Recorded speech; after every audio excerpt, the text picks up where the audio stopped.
Okay guys, तो आज है डे 19 और डे 19 का पहला क्वेश्चन गाइस हम लोग करते हैं जो कि आईआईटी गेट से रिलेटेड है। ओके, तो चलिए गाइस, डे 19 का पहला क्वेश्चन जो कि आईआईटी गेट 2023 क्वेश्चन नंबर 47, ठीक है।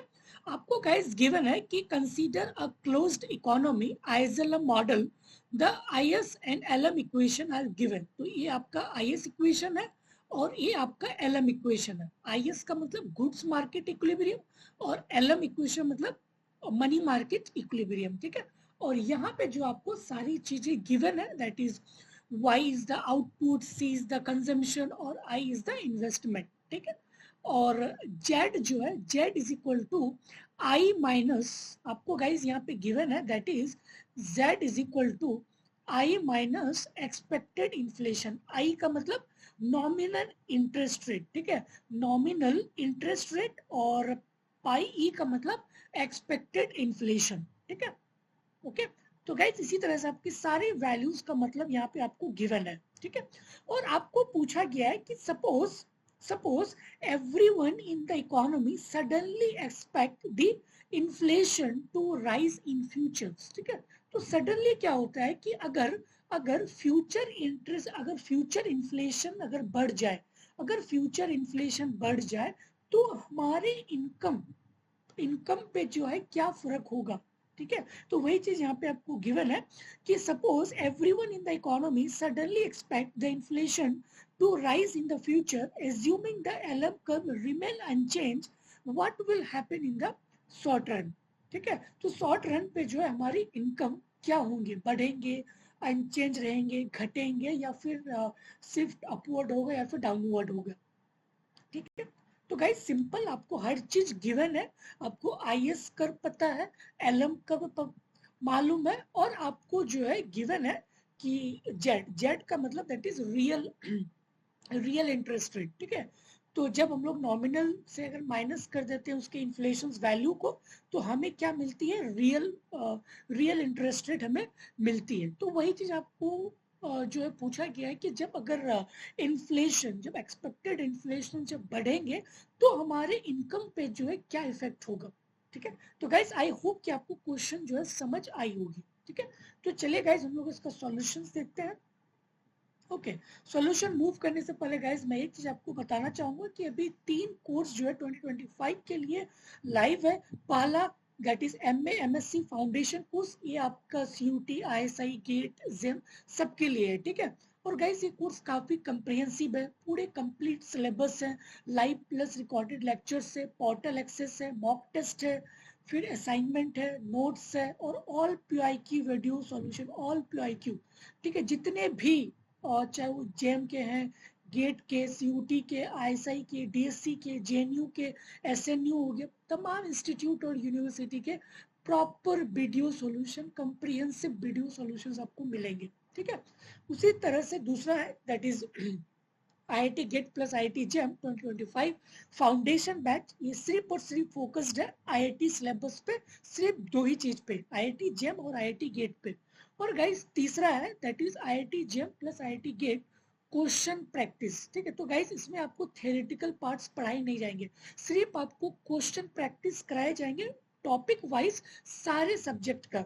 और इसमें जो आपका क्वेश्चंस इंक्लूड रहेगा दैट इज आईआईटी गेट का, आईआईटी जेम का, आईआईटी कानपुर, आईआईटी दिल्ली, जितने भी आईआईटी के क्वेश्चंस हैं, प्लस डीएससी के और प्लस आईएसआई के, ओनली दिस थ्री, ठीक है। तो ये थ्री के जो है आपको कंपाइल्ड टॉपिक वाइज का, एक एक टॉपिक से लगभग एक एक टॉपिक से जो है लगभग आपका 40 से 45 क्वेश्चन जो है कराए जाएंगे, ठीक है, एक टॉपिक में से।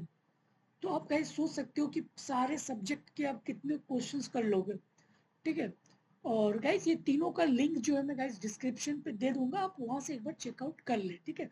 क्योंकि गाइस एग्जाम जो है बहुत ही नजदीक आ रहा है, तो प्लीज आप अपने टाइम को वेस्ट ना करें और ज्यादा से ज्यादा गाइस आप क्वेश्चन को प्रैक्टिस करें, चीजों को अच्छे से अंडरस्टैंडिंग करें, ठीक है। और गाइस ये जो कोर्स है तीनों, ये बहुत ही कम प्राइसेस पे रखा गया ताकि हर स्टूडेंट इसको अफोर्ड कर सके, पूरे अफोर्डेबल प्राइसेस पे है। और गाइस ये क्लास का टाइम है, आप यहाँ पे क्लास का टाइम देख सकते हो, ठीक है, यहाँ पे पीएम है, दैट इज 9 to 10 PM, ठीक है। तो गाइस मैं तीनों का लिंक आपको दे दूंगा, ठीक है। ओके, अब हम लोग मूव करते हैं गाइस क्वेश्चन की तरफ, ठीक है। ओके, तो आपको गिवन था IS कर्व और आपको गिवन क्या था, LM कर्व भी गिवन था। ओके, और गाइस आपको एक चीज वहां पे गिवन था, that is Z is equal to nominal interest rate minus expected inflation. जब हम लोग नॉमिनल माइनस एक्सपेक्टेड करते हैं तो हमें क्या मिलती है, रियल इंटरेस्ट रेट मिलती है।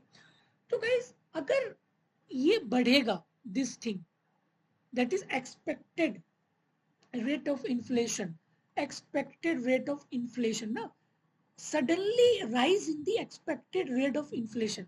तो गाइस अगर ये वैल्यूज अगर बढ़ेंगे तो ये माइनस के साथ है, ठीक है। तो मतलब ये ओवरऑल वैल्यू क्या होगा, घटेगा। मतलब जेड की वैल्यू क्या होगी, घटेगी। जेड की वैल्यू क्या होगा, घटेगा। और जेड यहाँ पे क्या है, रियल इंटरेस्ट रेट है। डन। तो गाइस जैसे ही रियल इंटरेस्ट रेट घटेगा तो जो इन्वेस्टमेंट है, ठीक है, जो इन्वेस्टर है उसके लिए तो लोन अब तो इजी हो गया। क्यों, क्योंकि कम इंटरेस्ट पे लोन मिल रही है। तो जो इन्वेस्टर्स है वो ज्यादा से ज्यादा इन्वेस्टमेंट करेगा, ज्यादा से ज्यादा इन्वेस्टमेंट कर, ठीक है, होगा। और गाइस हम लोग जानते हैं कि IS कर्व क्या होता है, that is Y equal to C plus I plus Z। तो जब इन्वेस्टमेंट जब बढ़ेगा तो IS कर्व क्या होगा, शिफ्ट अपवर्ड होगा, शिफ्ट अपवर्ड होगा। तो जब IS कर्व अगर शिफ्ट होगा, जब अगर IS कर्व शिफ्ट होगा, let's say this is your LM, और LM कर्व गाइस फिक्स है, क्वेश्चन में आपको गिवन है। तो IS कर्व जब बढ़ेगा तो गाइस ऑटोमेटिकली मेरा आउटपुट भी क्या होगा, बढ़ेगा ना, आउटपुट भी क्या होगा, बढ़ेगा। तो वही चीज तो गाइस आपको यहाँ पे बताना है, वही चीज कि जब अगर सडनली अगर हमारी इन्फ्लेशन पे अगर राइज होती है और LM कर्व को हम लोग अनचेंज रखते हैं, देन हमारे शॉर्ट रन पे जो है इनकम क्या इफेक्ट होगा, दैट इज इक्विलिब्रियम। और इनकम जो है क्या होगा, इंक्रीज होगा, ठीक है। इसलिए गाइस यहाँ पे शॉर्ट रन आपको गिवन है, लॉन्ग रन में तो फिर वो जो है वो back to at initial position पे फिर आ जाता है, ठीक है। That is called a crowding out, ठीक है। तो आपको यहाँ पे इसलिए गिवन है दैट इज शॉर्ट रन, ठीक है, लॉन्ग रन नहीं, ठीक है। ओके, तो गाइस इस क्वेश्चन में बेसिकली गाइस आपको एक कॉन्सेप्चुअल था, ठीक है, पूरे कॉन्सेप्चुअल था, सिंपल था, इजी था। आपको गिवन था कि Z is equal to pi I minus pi I. तो जब ये वाला वैल्यू गाइस बढ़ेगा तो टोटल वैल्यू घटेगा ना, और ये किसके इक्वल है, जेड के इक्वल है। तो मतलब कि जेड की वैल्यू क्या है, घटेगी। और जब जेड की वैल्यू घटेगी मतलब रियल इंटरेस्ट रेट घट रही है, तो जो इन्वेस्टर्स है वो क्या चाहेगा कि हम अपने इन्वेस्टमेंट को बढ़ाएंगे। और जब इन्वेस्टमेंट बढ़ेगा तो IS कर्व क्या है, Y equal to C plus I plus G. तो इन्वेस्टमेंट बढ़ेगा तो टोटल बढ़ेगा। तो जब ये बढ़ेगा तो IS कर्व शिफ्ट अपवर्ड होगा, और जब IS कर्व शिफ्ट अपवर्ड होगा तो मेरी आउटपुट भी क्या होगा, बढ़ेगा। सिंपल सा लॉजिक गाइस, सिंपल सी लॉजिक, ठीक है। तो आपका जो करेक्ट ऑप्शन है दैट इज ए, कि इक्विलिब्रियम इनकम जो है मेरा बढ़ेगा, ठीक है, इक्विलिब्रियम इनकम जो है मेरा बढ़ेगा। ओके, ओके गाइस, तो आई होप कि आपको क्वेश्चन समझ आई होगी। और गाइस अगर प्लीज आपको क्वेश्चन समझ आती है तो प्लीज सब्सक्राइब करें गाइस, ठीक है। इससे मुझे भी मोटिवेशन मिलती है ताकि मैं अच्छे आपको जो कॉन्सेप्ट दे पाऊँ और अच्छे वैरायटी के क्वेश्चंस मैं लेके आ पाऊँ, ठीक है। तो अगर एटलीस्ट अगर आप इस वीडियो से अगर कुछ सीखते हैं तो एटलीस्ट गाइस हमें भी थोड़ा सपोर्ट कीजिए, ठीक है।